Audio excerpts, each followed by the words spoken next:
बिस्मिल्लाहिर्रहमानिर्रहीम।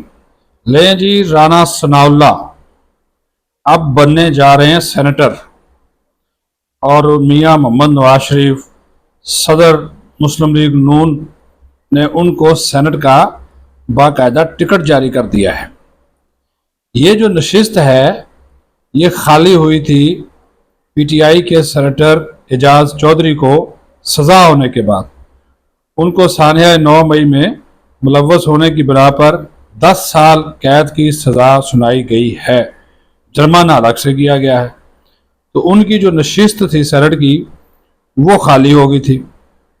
तो जनाब उस नशिस्त को अब पुर करने के लिए राना सनाउल्लाह जो कि वज़ीर आज़म के इस वक्त मुशीर हैं बराए बैन सूबाई राब्ता अमूर, वो जनाब इसके ऊपर इलेक्शन लड़ने जा रहे हैं। जनरल सीट है और इलेक्शन कमीशन के एलामिया के मुताबिक 9 सितंबर को इस पर इंतखाब होगा, जिसमें ज़ाहिर है मुस्लिम लीग नून की वाज़ेह अक्सरियत की वजह से वो सेनेट में पहुंचने में कामयाब हो जाएंगे। स्टेप अगर वो सेनेटर बन जाएंगे तो फिर वो वफाकी वज़ीर का बाकायदा हल्फ उठा लेंगे, फिर वो मुशीर नहीं रहेंगे, वफाकी वज़ीर बन जाएंगे।